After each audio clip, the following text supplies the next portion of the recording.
ಎಲ್ಲರಿಗೂ ಬೆಳಗಿನ ಶುಭೋದಯ. ಸೆಕೆಂಡ್ ಇಯರ್ ಅವ್ರಿಗೆ ವರ್ಕ್ಶಾಪ್ ಕ್ಯಾಲ್ಕುಲೇಷನ್ ಸೈನ್ಸ್ ಅಲ್ಲಿ ಸಿಂಪಲ್ ಮತ್ತೆ ಕಾಂಪೌಂಡ್ ಇಂಟ್ರೆಸ್ಟ್ ಚಾಪ್ಟರ್ನ ಕಂಟಿನ್ಯೂಷನ್ ಮಾಡ್ತಿದ್ದೀನಿ. ಇದು ಎಷ್ಟನೇ ವಿಡಿಯೋ ಅಂದ್ರೆ ಇದು ಈ ಚಾಪ್ಟರ್ ಅಲ್ಲಿ 3ನೇ ವಿಡಿಯೋ. ಸೊ ಇಲ್ಲಿ ನೋಡಿ, ಈ ಚಾಪ್ಟರ್ ತುಂಬಾ ಇಂಪಾರ್ಟೆಂಟ್, ಯಾಕಂದ್ರೆ ಇದರಲ್ಲಿ ತುಂಬಾ ಟೈಪ್ಸ್ ಆಫ್ ಪ್ರಾಬ್ಲಮ್ಸ್ಗಳು ಬರುತ್ತೆ.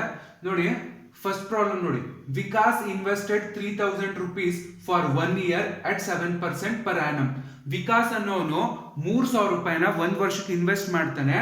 ಪರ್ ಆನಮ್ ಬಡ್ಡಿ ಎಷ್ಟು ಅಂದ್ರೆ 7% ಬಡ್ಡಿ ಇರ್ತದೆ. ಹಾಗಾದ್ರೆ find the simple interest the amount received by him at the end of 1 year. ಹಾಗಾದ್ರೆ ಅವನಿಗೆ ಬಂದಂತಹ ಸರಳ ಬಡ್ಡಿ ಎಷ್ಟು, ಸಿಂಪಲ್ ಇಂಟ್ರೆಸ್ಟ್ ಎಷ್ಟು, ಮತ್ತೆ ಎಷ್ಟು ದುಡ್ಡನ್ನ ರಿಸೀವ್ ಮಾಡ್ತಾನೆ ಅನ್ನೋದನ್ನ ನೀವು ಕಂಡುಹಿಡಿಬೇಕು.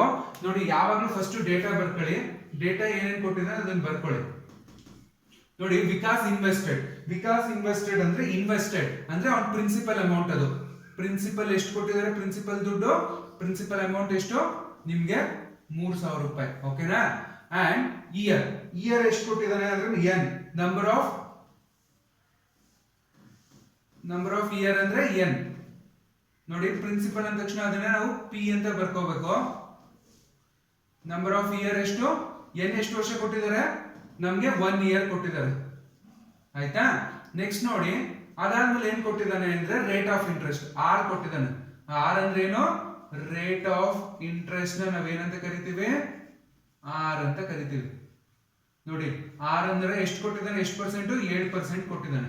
ಇದಾದ್ಮೇಲೆ ಇನ್ನ ಏನಾರ ಕೊಟ್ಟಿದ್ದಾನ, ಇನ್ನ ಏನು ಕೊಟ್ಟಿದ್ದಾನೆ, ನಾವ್ ಏನೇನ್ ಕಂಡುಹಿಡಿಬೇಕು, ನಾವು ಒಂದು ಇಂಟ್ರೆಸ್ಟ್ ಎಷ್ಟು ಅಂತ ಕಂಡುಹಿಡಿಬೇಕು, ಇಂಟ್ರೆಸ್ಟ್ ಅಮೌಂಟ್ ಎಷ್ಟು ಅಂತ ಕಂಡುಹಿಡಿಬೇಕು, ಅದಾದ್ಮೇಲೆ ಅಮೌಂಟ್ ಎರಡನ್ನೂ ಕಂಡುಹಿಡಿಬೇಕು. ನೋಡಿ, ಏನೇನ್ ಕಂಡುಹಿಡಿಬೇಕು, ಸಿಂಪಲ್ ಇಂಟ್ರೆಸ್ಟ್ ಏನು ಅಂತ ಕಂಡುಹಿಡಿಬೇಕು, ಅದಾದ್ಮೇಲೆ ಅಮೌಂಟ್ ಎಷ್ಟು ಅಂತ ಕಂಡುಹಿಡಿಬೇಕು.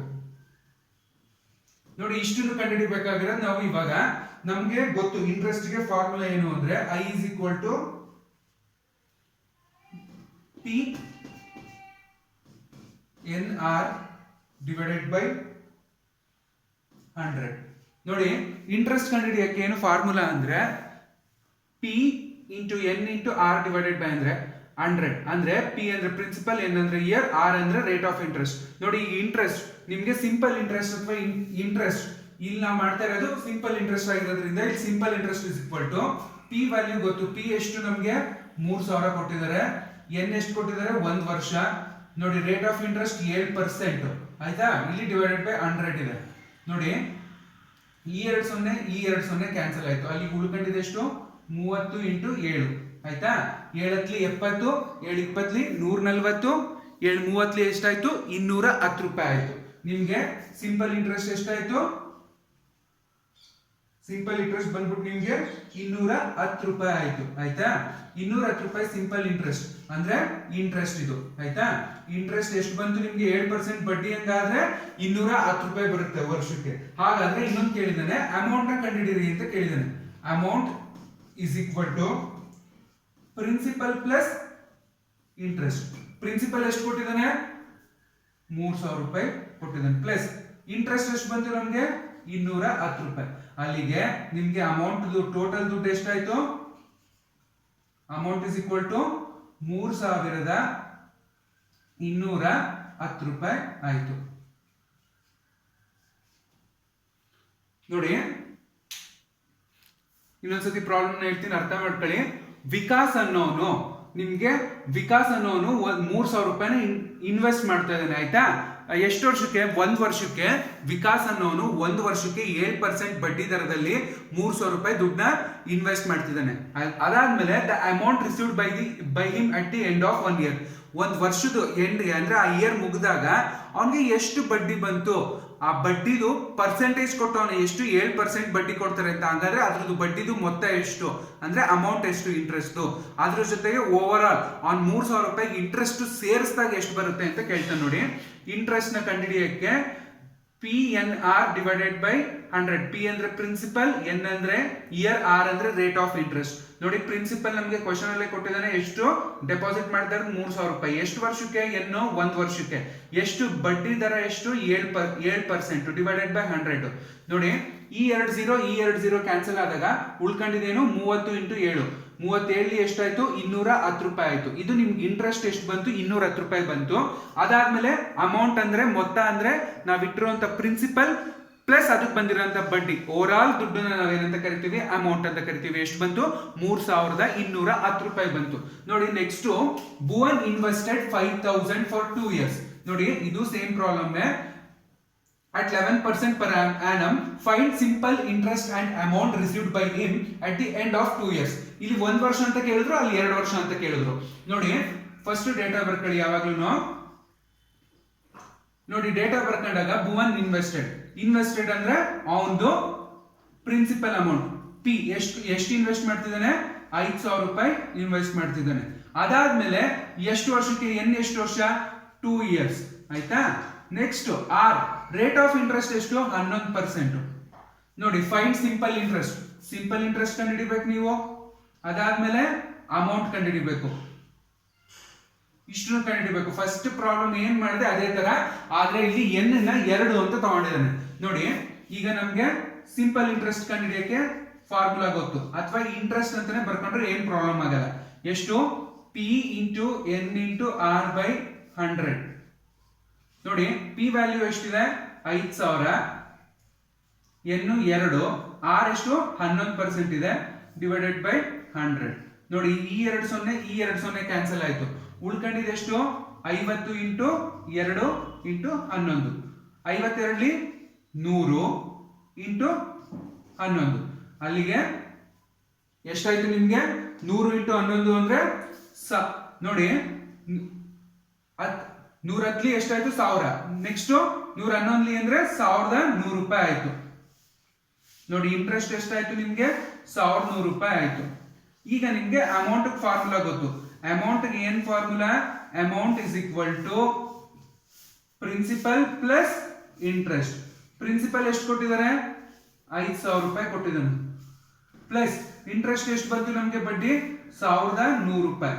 ಟೋಟಲ್ ಆಡ್ ಮಾಡಿದಾಗ ಅಮೌಂಟ್ ನಿಮ್ಗೆ ಎಷ್ಟು ಬರುತ್ತೆ ಅಂದ್ರೆ 6100 ರೂಪಾಯಿ ಬರುತ್ತೆ. ಟೋಟಲ್ ಅಮೌಂಟ್ ಎಷ್ಟಾಯ್ತು? 6100 ರೂಪಾಯಿ. ನೋಡಿ ಭುವನ್ ಏನ್ ಮಾಡ್ತಾನೆ? 5000 ರೂಪಾಯಿನ 2 ವರ್ಷಕ್ಕೆ ಬ್ಯಾಂಕ್ ಅಲ್ಲಿ ಇಡ್ತಾನೆ ಅಂತ ಹೇಳಿ. ಬಡ್ಡಿ ಎಷ್ಟು ಬರುತ್ತೆ? 11% ಬಡ್ಡಿ ಬರುತ್ತೆ. ಅವನ್ಗೆ 2 ವರ್ಷ ಆದ್ಮೇಲೆ ಅವ್ನು ಇಟ್ಟಿರೋ 5000 ರೂಪಾಯಿಗೆ ಇಂಟ್ರೆಸ್ಟ್ ಎಷ್ಟು ಬಂದೈತೆ? 1100 ರೂಪಾಯಿ ಇಂಟ್ರೆಸ್ಟ್ ಬಂದೈತೆ. ಅದ್ರ ಜೊತೆಗೆ ಅವನ್ಗೆ ಟೋಟಲ್ ಅಮೌಂಟ್ 5000 ಪ್ಲಸ್ ಇದನ್ನು ಸೇರಿಸಿ ಎಷ್ಟಾಯ್ತು ಅಂದ್ರೆ 6100 ರೂಪಾಯಿ ಆಯ್ತು. ನೋಡಿ ಇದೆರಡು ಪ್ರಾಬ್ಲಮ್ ಬೇಸಿಕ್ ಪ್ರಾಬ್ಲಮ್, ಸಖತ್ ಇಂಪಾರ್ಟೆಂಟ್ ಪ್ರಾಬ್ಲಮ್ ಇದು. ನಿಮ್ಗೆ 2 ಮಾರ್ಕ್ಸ್ಗೆ ಆಬ್ಜೆಕ್ಟಿವ್ ಕ್ವೆಶ್ಚನ್ ಅಲ್ಲಿ ಈ ತರದ ಪ್ರಾಬ್ಲಮ್ ಕೇಳಕ್ಕೆ ಚಾನ್ಸಸ್ ಇರುತ್ತೆ, ತುಂಬಾ ಜಾಸ್ತಿ ಇರುತ್ತೆ. ಇದಲ್ಲದೆ ನಿಮ್ಗೆ ಎಷ್ಟು ವರ್ಷ ಅಂತ ಕಂಡುಹಿಡಿಯಕ್ಕೆ ಕೇಳ್ತಾನೆ, ಅಥವಾ ರೇಟ್ ಆಫ್ ಇಂಟ್ರೆಸ್ಟ್ ನ ಕೇಳ್ತಾನೆ. ಈ 3 ತರದ್ದು ಪ್ರಾಬ್ಲಮ್ಸ್ ಗಳು ಇಂಪಾರ್ಟೆಂಟ್. ನೋಡಿ ಇದನ್ನ ತುಂಬಾ ಇಂಪಾರ್ಟೆಂಟ್ ಟೈಪ್ ಇದು, ಆಯ್ತಾ? ಇದನ್ನ ಟೈಪ್ 1 ಅಂತ ಅನ್ಕೊಳ್ಳಿ. ಇದನ್ನ ಟೈಪ್ 1 ಅಂತ ಕರಿತಾ ಇದೀನಿ. ಏನಕ್ಕೆ ಅಂದ್ರೆ ಇದು ನಿಮಗೆ 2 ರಿಂದ 3 ಸ್ಟೆಪ್ಗೆ ಆನ್ಸರ್ ಬರುತ್ತೆ. ನಿಮಗೆ 2 ಮಾರ್ಕ್ಸ್ಗೆ ಆಬ್ಜೆಕ್ಟಿವ್ ಕ್ವೆಶ್ಚನ್ಸ್ ಗಳಲ್ಲಿ ಈ ತರದ ಪ್ರಾಬ್ಲಮ್ಸ್ ಗಳು ಕೇಳೋ ಚಾನ್ಸಸ್ ಜಾಸ್ತಿ ಇರುತ್ತೆ. ತುಂಬಾ ಲೆಂತಿ ಪ್ರಾಬ್ಲಮ್ ನ ಕೊಡಲ್ಲ ನಿಮ್ಗೆ, ಅದು ನೆಕ್ಸ್ಟ್ ಬರುತ್ತೆ, ಹೇಳ್ಕೊಡ್ತೀನಿ. ಆ ತರದ ಪ್ರಾಬ್ಲಮ್ ಎಲ್ಲೋ ರೇರ್ ಕೇಸಲ್ಲಿ ಕೊಡ್ತಾನೆ. ನಿಮ್ಗೆ ಅಮೌಂಟ್ ಕಂಡುಹಿಡಿಯಕ್ಕೆ ಕೇಳ್ತಾನೆ, ಅಥವಾ ಎಷ್ಟು ವರ್ಷ ಅಂದ್ರೆ ನಂಬರ್ ಆಫ್ ಇಯರ್ಸ್ ನ ಕಂಡುಹಿಡಿಯಕ್ಕೆ ಕೇಳ್ತಾನೆ, ಅಥವಾ ರೇಟ್ ಆಫ್ ಇಂಟ್ರೆಸ್ಟ್ ನ ಕಂಡುಹಿಡಿಯಕ್ಕೆ ಕೇಳ್ತಾನೆ.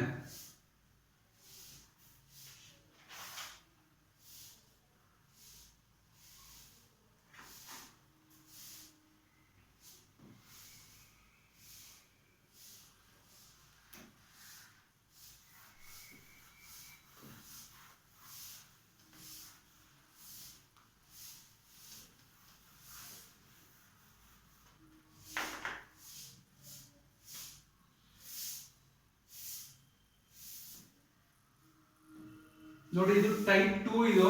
ಇದರಲ್ಲಿ ನಿಮ್ಗೆ ಎನ್ ಕಂಡುಹಿಡಿಯಕ್ಕೆ ಕೇಳ್ತಾನೆ, ನಂಬರ್ ಆಫ್ ಇಯರ್ಸ್ ನ.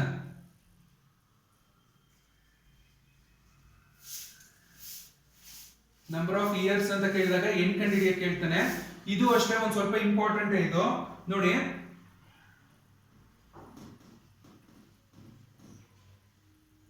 a sum of money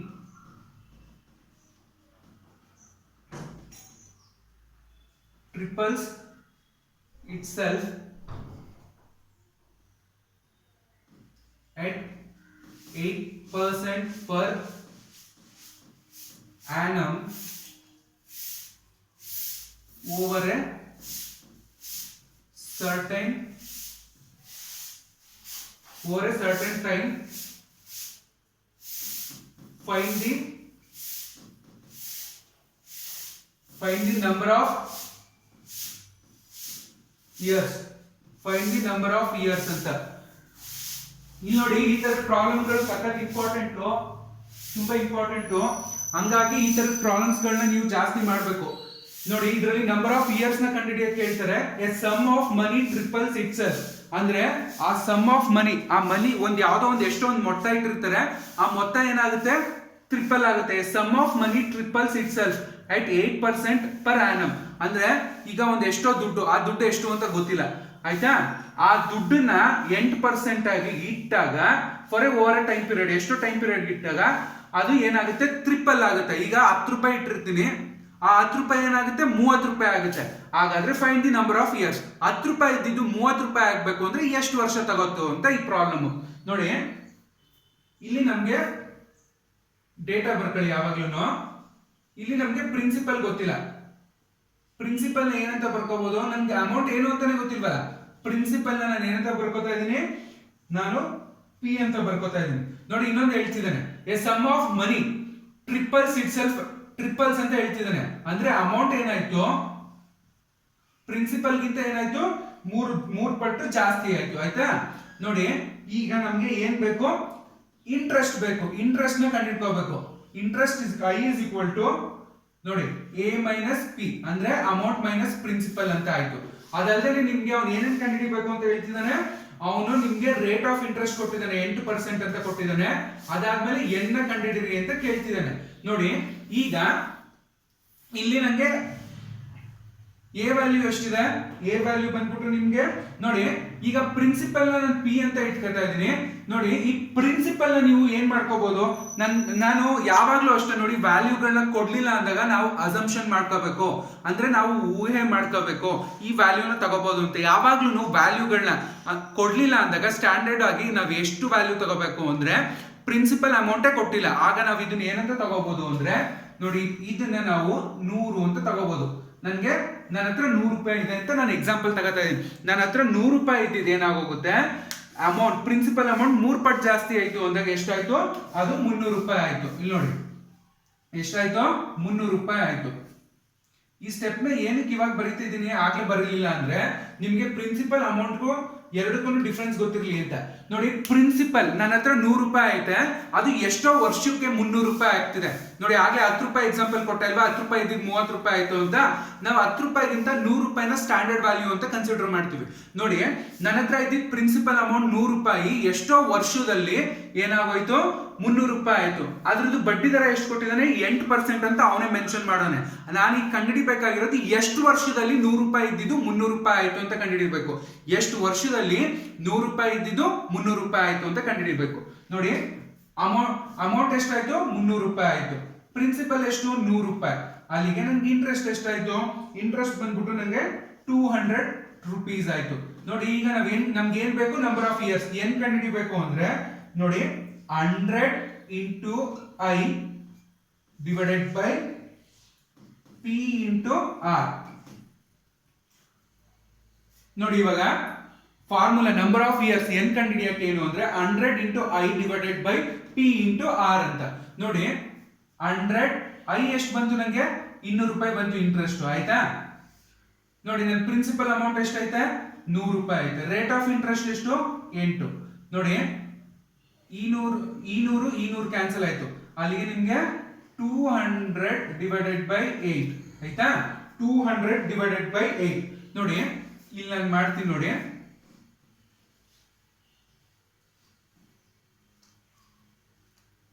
ನೋಡಿ 8 1s 8, 8 2s 16, 8 1 8, 8 2 ಎಷ್ಟಾಯ್ತು 16 ಆಯ್ತು. ಉಳ್ಕೊಂಡಿದ್ದೆಷ್ಟು ಇಲ್ಲಿ ನೋಡಿ ಉಳ್ಕೊಂಡಿದ್ದು ನಮ್ಗೆ 200 ಅಂತ ತಗೋಬೇಕು. ನಾನು ಫಸ್ಟ್ ಎರಡು ಸಂಖ್ಯೆ ಮಾತ್ರ ತಗೋತಾ ಇದ್ದೀನಿ 20ಕ್ಕೆ. ಅಲ್ಲಿಗೆ ಎಷ್ಟು ಉಳ್ಕಂತು, ನಂಗೆ 4 ಉಳ್ಕಂತು. ಇಲ್ಲಿ ಇನ್ನೊಂದು 0 ಇದೆ, ಹಂಗೆ ಬರ್ಕೊಳ್ಳಿ. 8 5 ಎಷ್ಟು 40, 8 5 ಎಷ್ಟಾಯ್ತು 40 ಆಯ್ತು. ಅಲ್ಲಿಗೆ ನಿಮ್ಗೆ ಇದಕ್ಕೆ ಆನ್ಸರ್ ಏನಾಯ್ತು 25. 8 1 8 25 ಎಷ್ಟಾಯ್ತು 200 ಆಯ್ತು. ಅಲ್ಲಿಗೆ n ಎಷ್ಟು ಆಯ್ತು ಅಂದ್ರೆ 25 ಅಂತ. ಅಂದ್ರೆ ನಿಮ್ಗೆ ಎಷ್ಟು ವರ್ಷ ಬೇಕಾಗುತ್ತೆ ಅಂದ್ರೆ 25 ವರ್ಷ ಬೇಕು ಅಂದ್ರೆ ನೀವ್ ಎಷ್ಟೋ ಒಂದು ಅಮೌಂಟ್ ನ ಇಟ್ಟಿರ್ತೀರ, ಆ ಅಮೌಂಟ್ ತ್ರಿಬಲ್ ಆಗಕ್ಕೆ 3 ಪಟ್ಟು ಆಗಕ್ಕೆ ಎಷ್ಟು ವರ್ಷ ತಗತ್ತು? 25 ವರ್ಷ ತಗಂತು. ನೋಡಿ ಈ ಪ್ರಾಬ್ಲಮ್ ನ, ಈ ತರದ ಪ್ರಾಬ್ಲಮ್ ಗಳು ನಿಮ್ಗೆ ಈಸಿ ಆಗಿರ್ತದೆ. ಸೊ ಹಂಗಾಗಿ ಈ ಟೈಪ್ ಪ್ರಾಬ್ಲಮ್ಸ್ ಗಳು ಸಖತ್ ಇಂಪಾರ್ಟೆಂಟ್ ಆಗಿರುತ್ತೆ.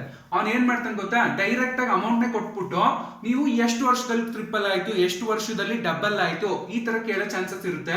ನೋಡಿ ಇದ್ರ ಮೇಲೆ ಪ್ರಾಬ್ಲಮ್ಸ್ ಗಳು ಸಖತ್ ಇಂಪಾರ್ಟೆಂಟ್ ಆಗಿರುತ್ತೆ. ಅದ್ರ ಜೊತೆಗೆ ನೀವು ಇನ್ನ ಒಂದ್ ಪ್ರಾಬ್ಲಮ್ ಮಾಡ್ಬೋದು. ಅದು ರೇಟ್ ಆಫ್ ಇಂಟ್ರೆಸ್ಟ್ ಅಂತ, ಅಂದ್ರೆ ಆರ್ ಪ್ರಾಬ್ಲಮ್ ಅಂತ, ಆರ್ ಕಂಡಿಡಿಯ ಪ್ರಾಬ್ಲಮ್. ಇಲ್ಲಿ ಇಂಟ್ರೆಸ್ಟ್ ರೇಟ್ ಅವನೇ ಕೊಟ್ಬಿಟ್ಟವನಲ್ವಾ 8% ಅಂತ, ಅದ್ರ ಬದಲು ಏನ್ ಮಾಡ್ತಾನೆ, ಅವನೇ ಒಂದಷ್ಟು ವ್ಯಾಲ್ಯೂನ ಕೊಟ್ಟುಬಿಟ್ಟು ನೀವು ಆರ್ ನ ಕಂಡಿಡಿರಿ ಅಂತ ಕೇಳ್ತಾನೆ. ಅದು ಒಂದು ಇಂಪಾರ್ಟೆಂಟ್ ಟೈಪೇ ಆಗುತ್ತೆ. ಆರ್ ಕಂಡಿಡಿಯೋದು ಟೈಪ್ 3, ರೇಟ್ ಆಫ್ ಇಂಟ್ರೆಸ್ಟ್ ನ ಕಂಡಿಡಿಯೋದು. ರೇಟ್ ಆಫ್ ಇಂಟ್ರೆಸ್ಟ್ ನ ಕಂಡುಹಿಡಿಯೋದು ಟೈಪ್ 3 ಪ್ರಾಬ್ಲಮ್ ಇದು. ನೋಡಿ 4ನೇ ಪ್ರಾಬ್ಲಮ್ ಇದು. Find the rate of interest, find the rate of interest, find the rate of interest per annum. Per annum ಅಂದ್ರೆ ವರ್ಷಕ್ಕೆ ಅಂತ. Per annum when a principal,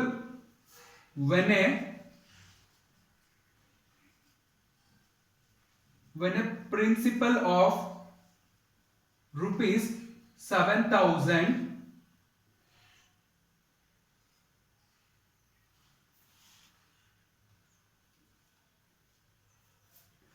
earns a simple interest of rupees 1,680 in 16 months. ನೋಡಿ question ನ clean ಆಗಿ ಓದ್ತೀನಿ, ಕೇಳಿಸ್ಕೊಳ್ಳಿ. Find the rate of interest per annum ಅಂದ್ರೆ ಬಡ್ಡಿ ದರನ ವರ್ಷಕ್ಕೆ ಕಂಡುಹಿಡಿಯಿರಿ ಅಂತ ಕೇಳ್ತಾವನೆ. ವೆನ್ ಪ್ರಿನ್ಸಿಪಲ್ ಆಫ್ rupees 7,000 ಅಂದ್ರೆ ನಾನು ಇಡ್ತಾ ಇರೋಂತ 7,000 ರೂಪಾಯಿ ಬಡ್ಡಿ ಎಷ್ಟು ಬರ್ತಿದೆ, ಅದಕ್ಕೆ 1,680 ರೂಪಾಯಿ ಬರ್ತೈತೆ. ಎಷ್ಟು ತಿಂಗಳಲ್ಲಿ? 16 ತಿಂಗಳಲ್ಲಿ. ಇದು ಫಸ್ಟ್ ನೋಡಿ, ತಿಂಗಳು 16 ತಿಂಗಳು, ಮಂತ್ ಅಂತ ಕೊಟ್ಟಿರೋದನ್ನ ನೀವೇನ್ ಮಾಡ್ಬೇಕು, ಇಯರ್ ಕನ್ವರ್ಟ್ ಮಾಡ್ಕೋಬೇಕು. ಫಸ್ಟ್ ಕೊಟ್ಟಿರೋ ಡೇಟಾನ ಬರ್ಸ್ಕೊಳ್ಳಿ. ನೀವೇನ್ ಕಂಡುಹಿಡಿಬೇಕು, ನೀವು ಕಂಡುಹಿಡಿಬೇಕಾಗಿರೋದು ಆರ್ ಕಂಡುಹಿಡಿಬೇಕು. ನೋಡಿ ಆರ್ ಕಂಡುಹಿಡಿಬೇಕು, ಡೇಟಾ ಬರ್ಕೊಳ್ಳಿ. ಆರ್ ನ ಕಂಡುಹಿಡಿಬೇಕು ಫಸ್ಟ್ ನೀವು. ಆರ್ ಆದ್ಮೇಲೆ ಅವನ್ ಏನೇನ್ ಕೊಟ್ಟಿದ್ದಾನೆ, ಪ್ರಿನ್ಸಿಪಲ್ ಕೊಟ್ಟವನೆ. ಪ್ರಿನ್ಸಿಪಲ್ ಎಷ್ಟು ಕೊಟ್ಟವನೆ, 7,000 ರೂಪಾಯಿ ಅಂತ ಕೊಟ್ಟಿದ್ದಾನೆ, 7,000 ಆಯ್ತಾ. ಅದಾದ್ಮೇಲೆ ಅವ್ನು ಇನ್ನ ಒಂದ್ ಮುಂದಕ್ಕೆ ಹೋಗಿ ಏನ್ ಮಾಡ್ಬಿಟ್ಟವನೆ, ಇಂಟ್ರೆಸ್ಟ್ ಕೊಟ್ಬಿಟ್ಟವನೆ. ಇಂಟ್ರೆಸ್ಟ್ ಎಷ್ಟು ಕೊಟ್ಟವನೆ, ಎಷ್ಟು ಕೊಟ್ಟವನೆ, rupees 1,680 ರೂಪೀಸ್ ಆಯ್ತಾ. ಎನ್ ಕೊಟ್ಟವನೆ, ಎನ್ನು 16 ಮಂತ್ ಅಂತ ಕೊಟ್ಟವನೆ, ಅಂದ್ರೆ 16 ತಿಂಗಳು ಅಂತ. ಇದನ್ನ ನೀವೇನ್ ಮಾಡ್ಬೇಕು, ನೀವು 16 ತಿಂಗಳು ಇರೋದನ್ನ ಇಯರ್ ಕನ್ವರ್ಟ್ ಮಾಡ್ಬೇಕು. ಅಂದ್ರೆ 16 ಡಿವೈಡೆಡ್ ಬೈ 12. ನೋಡಿ ಈಗ 16 ಡಿವೈಡೆಡ್ ಬೈ 12 ನೀವೇನಾಗಿ ಮಾಡ್ಕೋಬೇಕು, ನೀವು ಇದಕ್ಕೆ ಕನ್ವರ್ಟ್ ಮಾಡ್ಬೇಕು. ನೋಡಿ 4 1s are 4, 4 2s are 8, 4 3s are 12, 4 3 12. ಅದಾದ್ಮೇಲೆ 4 4 ಎಷ್ಟು, 16. ಇಲ್ಲಿಗೆ ಎಷ್ಟಾಯ್ತು, ಇದು 16 ತಿಂಗಳು ಅಂದ್ರೆ ಇಯರ್ ಕನ್ವರ್ಟ್ ಮಾಡಿದಾಗ 4 ಡಿವೈಡೆಡ್ ಬೈ 3 ಇಯರ್ ಆಯ್ತು. 4/3 ಇಯರ್ಸ್ ಅಂತ ಕರಿತೀವಿ ಆಯ್ತಾ. ನೋಡಿ ಈಗ ನಿಮ್ಗೆ ಫಾರ್ಮುಲಾನ ಅಪ್ಲೈ ಮಾಡ್ಕೋಬೇಕು. ಏನ್ formula, R is equal to 100i divided by P into N. ನೋಡಿ ನೀವೆರಡಕ್ಕೂ ಸೂಕ್ಷ್ಮ ಅಬ್ಸರ್ವ್ ಮಾಡಿ. ಇಲ್ಲಿ ಎನ್ ಕಂಡುಹಿಡಿಬೇಕಾದ್ರೆ ಆರ್ ಏನಾಗೈತೆ, ಕೆಳಗಡೆ ಹೋಗೈತೆ. ಇಲ್ಲಿ ನಿಮ್ಗೆ ಆರ್ ಕಂಡುಹಿಡಿಬೇಕಾದ್ರೆ ಎನ್ ಇಲ್ಲಿದ್ದಿದ್ದು ಎನ್ ಏನಾಯ್ತು, ಇಲ್ಲಿಗೆ ಬಂತು. ಇಲ್ಲಿ ನೋಡಿ ಈ ಫಾರ್ಮುಲಾ ಕಂಪ್ಯಾರಿಸನ್ ಮಾಡ್ಕೊಳ್ಳಿ. ಈ ಫಾರ್ಮುಲಾದಲ್ಲಿ ಏನೈತೆ, N is equal to 100i divided by P into R ಅಂತ ಐತೆ. ಇಲ್ಲಿ ಏನೈತೆ, ಆರ್ ಕಂಡುಹಿಡಿಬೇಕಾಗಿರೋದ್ರಿಂದ 100 into I divided by P into N ಅಂತ ಐತೆ. ನೋಡಿ ಇವಾಗ 100 ಗೊತ್ತು, 100 ಇಲ್ಲೇ ಫಾರ್ಮುಲಾದಲ್ಲಿ ಐತೆ. ಐ ವ್ಯಾಲ್ಯೂ ಎಷ್ಟು ಕೊಟ್ಟವ್ರೆ, ಇಂಟ್ರೆಸ್ಟ್ ಎಷ್ಟು ಕೊಟ್ಟವ್ರೆ, 1,680 ರೂಪಾಯಿ ಕೊಟ್ಟಿದ್ದಾರೆ ಡಿವೈಡೆಡ್ ಬೈ ಪ್ರಿನ್ಸಿಪಲ್ ಎಷ್ಟು ಕೊಟ್ಟಿದ್ದಾರೆ, 7,000 ರೂಪಾಯಿ ಕೊಟ್ಟಿದ್ದಾರೆ principal amount, into number of year ಎಷ್ಟು, 4/3. ನೋಡಿ ನಿಮ್ಗೆ ಫಸ್ಟ್ ಇಯರ್ ಅಲ್ಲಿ ಡೆಸಿಮಲ್ಸ್ ಅಥವಾ ಫ್ರಾಕ್ಷನ್ಸ್ ಆ ಚಾಪ್ಟರ್ ಅಲ್ಲಿ ನಿಮ್ಗೆ ಇದನ್ನೆಲ್ಲ ಹೆಂಗ್ ಬರ್ಕೋಬೇಕು ಅಂತ ಹೇಳಿರ್ತಾರೆ. ನೋಡಿ ಇನ್ನೊಂದ್ಸತಿ ಹೇಳ್ತೀನಿ. 4/3 ಅಂತ ಇದ್ರೆ ಈ 3 ಏನಾಗುತ್ತೆ, ಮೇಲ್ಗಡೆ ಇಲ್ಲಿಗೆ ಶಿಫ್ಟ್ ಆಗುತ್ತೆ ಆಯ್ತಾ. ಇವಾಗ ಏನಾಯ್ತು ಅಂದ್ರೆ ನೋಡಿ, ಫಸ್ಟ್ ಈ 2 0 ಕ್ಯಾನ್ಸಲ್ ಆಯ್ತು, ಈ 2 0 ಕ್ಯಾನ್ಸಲ್ ಆಯ್ತು, ಇದು ಕ್ಯಾನ್ಸಲ್ ಆಯ್ತು. ಉಳ್ಕೊಂಡಿದ್ದು ಎಷ್ಟಾಯ್ತು ಅಂದ್ರೆ ನೋಡಿ, ಈ 3 ಇರೋದು ಮೇಲ್ಗಡೆ ಹೋಗುತ್ತೆ ನಮ್ಗೆ. ಅವಾಗ 1,680 80 ಇದರಲ್ಲಿ 0 ಹೊಟ್ಟೋಗಿದೆಯಲ್ಲ, ಇನ್ನು 168 ಇಂಟು 3 ಡಿವೈಡೆಡ್ ಬೈ 7 ಇಂಟು 4 ಆಯ್ತು. ನೋಡಿ ಇಷ್ಟನ್ನ ನಾವು 4 1s 4ರಿಂದ ಹೋಗುತ್ತೆ 168, 4 1ಲಿ 4 42 ಅಂದ್ರೆ 42 ಎಷ್ಟಾಯ್ತು ನಿಮ್ಗೆ 168 ಆಯ್ತು. ನೆಕ್ಸ್ಟ್ ನೋಡಿ 42 ಇಂಟು 3 ಮಾಡಿದ್ರೆ ಎಷ್ಟಾಯ್ತು 126 ಡಿವೈಡೆಡ್ ಬೈ 7. ನೋಡಿ ಈಗ 7ರಿಂದ ಹೋಗುತ್ತೆ, 7 1ಲಿ 7 18, ಅಲ್ಲಿಗೆ ರೇಟ್ ಆಫ್ ಇಂಟ್ರೆಸ್ಟ್ ಎಷ್ಟಾಯ್ತು 18% ಆಯ್ತು. ರೇಟ್ ಆಫ್ ಇಂಟ್ರೆಸ್ಟ್ ಎಷ್ಟು 18%. ನೋಡಿ ಅವನು 7,000 ರೂಪಾಯಿನ ಡೆಪಾಸಿಟ್ ಮಾಡ್ತಾವನೆ, ಎಷ್ಟು 16 ತಿಂಗಳಿಗೆ. 16 ತಿಂಗಳನ್ನ ಇಯರ್ ಕನ್ವರ್ಟ್ ಮಾಡಿದಾಗ 4/3 ಆಯ್ತು. ಅಂದ್ರೆ 16/12 ಅಂದ್ರೆ 4 3ಲಿ 4 4 16 ಆಯ್ತು, 4/3 ಆಯ್ತು. ಅದಾದ್ಮೇಲೆ ಫಾರ್ಮುಲಾ ಏನು ರೇಟ್ ಆಫ್ ಇಂಟ್ರೆಸ್ಟ್ ಗೆ ಅಂದ್ರೆ 100 into I divided by P into N ಅಂತ.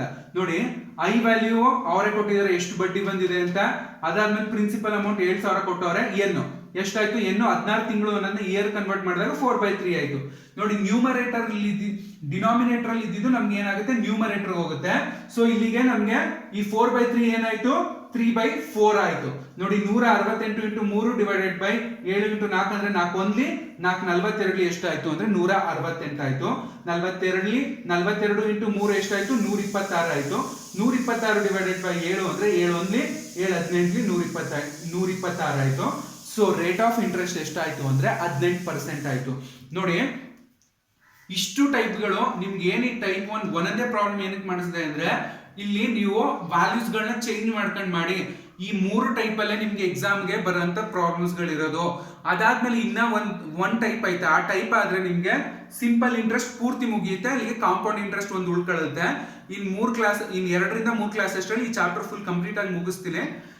ನೋಡಿ ಇಲ್ಲಿ ನಾನು 1 ಪ್ರಾಬ್ಲಮ್ ಅಥವಾ 2 ಪ್ರಾಬ್ಲಮ್ ಮಾಡ್ಸೋದು ಹೆಚ್ಚಲ್ಲ, ನೀವು ಆ ಪ್ರಾಬ್ಲಮ್ಸ್ ಗಳನ್ನ ಬೇಸ್ ಆಗಿ ಇಟ್ಕೊಂಡು ಇನ್ನ 2ರಿಂದ 3 ಪ್ರಾಬ್ಲಮ್ಸ್ ಗಳು ಎಕ್ಸ್ಟ್ರಾ ವ್ಯಾಲ್ಯೂಸ್ ಗಳನ್ನ ಚೇಂಜ್ ಮಾಡ್ಕೊಂಡು ಮಾಡಿದಾಗ ನಿಮ್ಗೆ ಇನ್ನ ಚೆನ್ನಾಗಿ ಪ್ರಾಬ್ಲಮ್ಸ್ ಗಳು ಅರ್ಥ ಆಗುತ್ತೆ. ಸೊ ಆದಷ್ಟು ಪ್ರಾಕ್ಟೀಸ್ ಮಾಡ್ತಾನೆ ಇರಿ ಪ್ರಾಬ್ಲಮ್ಸ್ ಗಳನ್ನ. ಪ್ರಾಕ್ಟೀಸ್ ಮಾಡಿದಷ್ಟು ನಿಮ್ಗೆ ಏನಾಗುತ್ತೆ ಪರ್ಫೆಕ್ಟ್ ಆಗಿ ಪ್ರಾಬ್ಲಮ್ ಗಳನ್ನ ಸಾಲ್ವ್ ಮಾಡ್ತೀರಾ. Thank you.